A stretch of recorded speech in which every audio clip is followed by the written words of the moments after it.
Hello everyone, उम्मीद है आप लोग बहुत अच्छे होंगे। तो आज के इस वीडियो लेक्चर में हम लोग मुख्य रूप से बात करेंगे जो आपका 20 फरवरी को मैट्रिक परीक्षा होने वाली है विज्ञान विषय का, इसी का 20 महत्वपूर्ण ऑब्जेक्टिव क्वेश्चंस देखने वाले हैं। तो आइए, सबसे पहला आपका प्रश्न है, सामान्य दृष्टि से वयस्क के लिए स्पष्ट दर्शन की न्यूनतम दूरी कितनी होती है। यानी कि एक स्वस्थ व्यक्ति के देखने के लिए यानी कि दृष्टि के लिए जो न्यूनतम दूरी होती है कितनी होती है बच्चों, 25 सेंटीमीटर होती है। ये आप लोगों को मालूम होगा। तो ऑप्शन यहाँ पर कौन सा राइट हो जाएगा, तो बिल्कुल आपका ए आपका सही हो जाएगा।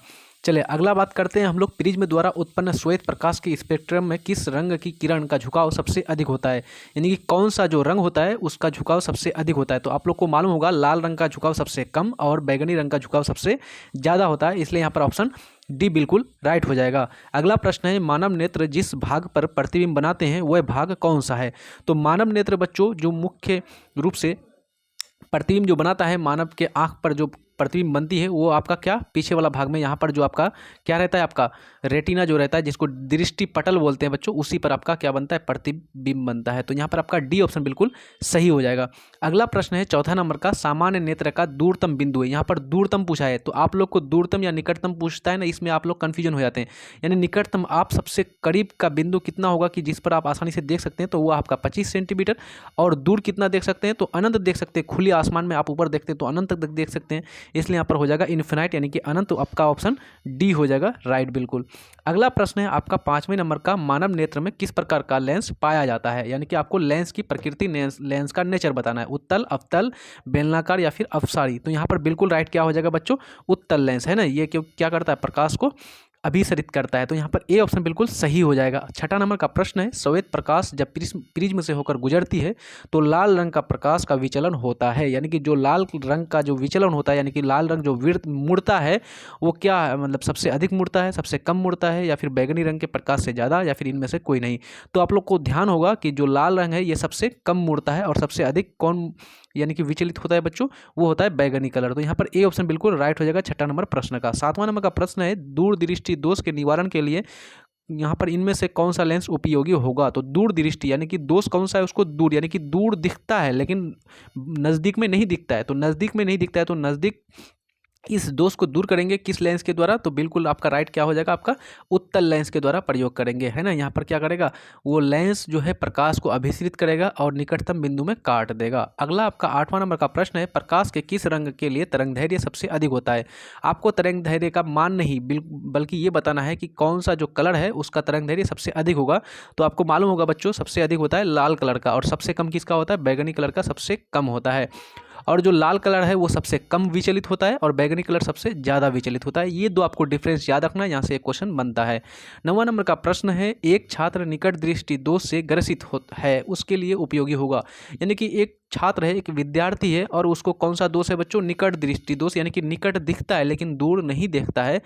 तो उसके लिए कौन सा लेंस का उपयोग करेंगे हम लोग, तो ध्यान रखेंगे निकट दिखता है लेकिन दूर नहीं दिखता है ना, तो दूर के लिए यानी कि अपसरित करेगा। और अपसारी लेंस किसको कहा जाता है, हम लोग जानते हैं अवतल लेंस को अपसारी लेंस कहते हैं, इसलिए यहाँ पर बी ऑप्शन बिल्कुल राइट हो जाएगा।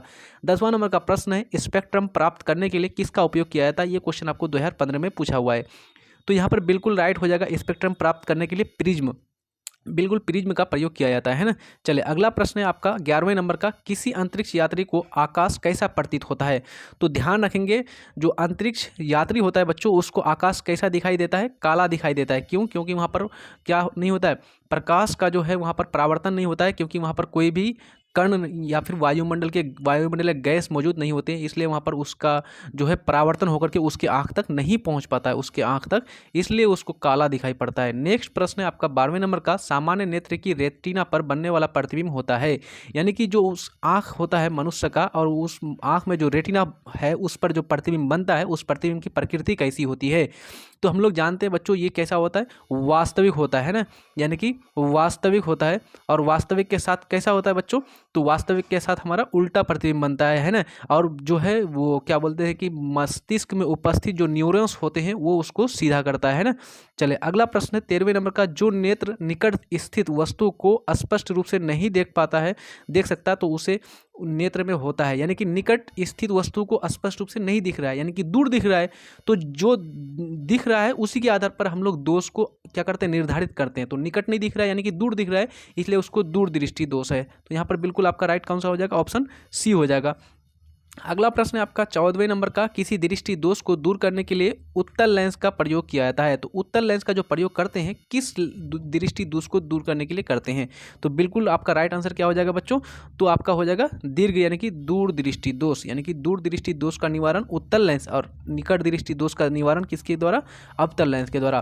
15वें नंबर का प्रश्न है, जल्दी जैसे अगर आप लोग न्यू हैं तो चैनल को सब्सक्राइब कर दीजिए और कमेंट बॉक्स में कमेंट भी कर दीजिएगा, लाइक कर दीजिएगा, अगर कहीं पर समझ में नहीं आया तो कमेंट कीजिएगा। 15 नंबर का प्रश्न है, आँखों का अलग अलग रंग किसके रंग पर निर्भर करता है। तो आँख जो है अलग अलग कलर का होता है ना, किसी का ब्राउन कलर का होता है, किसी का खूब व्हाइट टाइप का रहता है, किसी का थोड़ा सा मतलब अलग अलग तरह का होता है। तो वो डिपेंड करता है परितारिका पर, इस पर डिपेंड करता है आँखों का रंग। ठीक है, अगला है हमारा क्वेश्चन 16वें नंबर का, मानव नेत्र, यानी कि ये प्रश्न आपको 2016 में पूछा हुआ है। मानव नेत्र जो है इसके बारे में 4 कथन दिया हुआ है, इसमें से आपको चुनना है। तो मानव नेत्र किसी प्रकार का लेंस नहीं होता है, या फिर अवतल लेंस होता है, उत्तल होता है, या फिर उत्तल दर्पण होता है। तो बिल्कुल ध्यान रखेंगे, मानव नेत्र जो आपका ह्यूमन आई है उसमें उत्तल लेंस होता है, दर्पण नहीं। यहाँ पर कंफ्यूजन नहीं होना है आप लोग को, उत्तल लेंस पाया जाता है। 17वें नंबर का प्रश्न है जो आपको 2 से 3 बार क्वेश्चन पूछा हुआ है, 2013, 2014, 2021। तो यहाँ पर ये क्वेश्चन काफ़ी इंपॉर्टेंट है कि मानव नेत्र में वस्तु का प्रतिबिंब निम्न में से किस भाग पर बनता है, यानी कि मानव जो नेत्र है उस पर जो प्रतिबिंब बनता है कहाँ पर, तो अभी मैंने ऊपर में बताया था आपको दृष्टिपटल, और उसी को रेटिना भी कहा जाता है, इसलिए यहाँ पर बिल्कुल राइट आंसर सी हो जाएगा। 18वें नंबर का प्रश्न है, श्वेत प्रकाश जब एक प्रिज्म से होकर गुजरता है तो सबसे कम विचलित होता है। तो सबसे कम मैंने वहाँ पर बताया, सबसे ज़्यादा होता है बैगनी कलर और सबसे कम होता है लाल कलर। तो यहाँ पर आपका क्या हो जाएगा बच्चों, ये ऑप्शन बिल्कुल सही हो जाएगा। 19वें नंबर का प्रश्न है आपका जो 2017 में पूछा हुआ है कि एक उत्तल लेंस की फोकस दूरी 20 सेंटीमीटर है तो इसकी क्षमता होगी, यानी कि आपको फोकस दूरी दिया हुआ है कितना सेंटीमीटर, 20 सेंटीमीटर। तो आपको पूछ रहा है क्या कि इसका जो है क्षमता यानी कि पावर कितना होगा। तो आप लोग जानते होंगे बच्चों, पावर के लिए फॉर्मूला है P बराबर 1/F, और F किस में होना चाहिए, मीटर में होना चाहिए, है ना। तो यहाँ पर 20 सेंटीमीटर को आप क्या कर सकते हैं, मीटर बनाएंगे तो 0.2 मीटर हो जाएगा, और 1/0.2 हो जाएगा, और इसको पॉइंट हटाएंगे तो ऊपर 0 चल जाएगा तो 10 बन जाएगा, तो 2 5 10 यानी कि 5 डायोप्टर हो जाएगा। अच्छा, लेंस कैसा है बच्चों, आपका उत्तल लेंस है। आप लोग को ध्यान होगा उत्तल लेंस में पॉजिटिव होता है यानी कि प्लस होता है, इसलिए +5 डायोप्टर। ये काफ़ी इंपॉर्टेंट है, इसके आधार पर आपका क्वेश्चन गलत हो जाता है। आप यहाँ पर -5 भी है, +5 भी है, यहाँ पर तो ऑप्शन में नहीं है -5, ये है +5, लेकिन आपको मतलब कहीं पर आपको दिख जाएगा। तो इस आधार पर यहाँ पर कौन सा ऑप्शन राइट हो जाएगा, तो इनमें से कोई नहीं हो जाएगा बच्चों। देखिए यहाँ पर दिया हुआ है 20 सेंटीमीटर ना, तो 1/, आप 0.2 कीजिए, या फिर 20 सेंटीमीटर करने से भी आप कर सकते हैं कि ऊपर में आप 100 दे दीजिए, है ना। इसको सेंटीमीटर में है ये, अब इसको मीटर बनाने के लिए तो यहाँ पर 100 दे सकते हैं, तो 20 5 100, तो यहाँ पर आपका नहीं आ रहा है, तो इनमें से कोई नहीं, डी ऑप्शन बिल्कुल राइट हो जाएगा।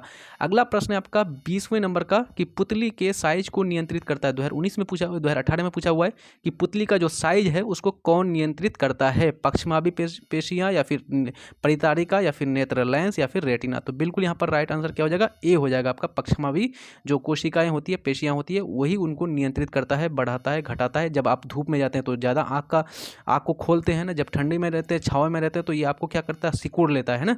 तो चलिए, आपको ये सेशन काफ़ी अच्छा लगा होगा और सारे प्रश्न आसानी से सॉल्यूशन हो गए होंगे।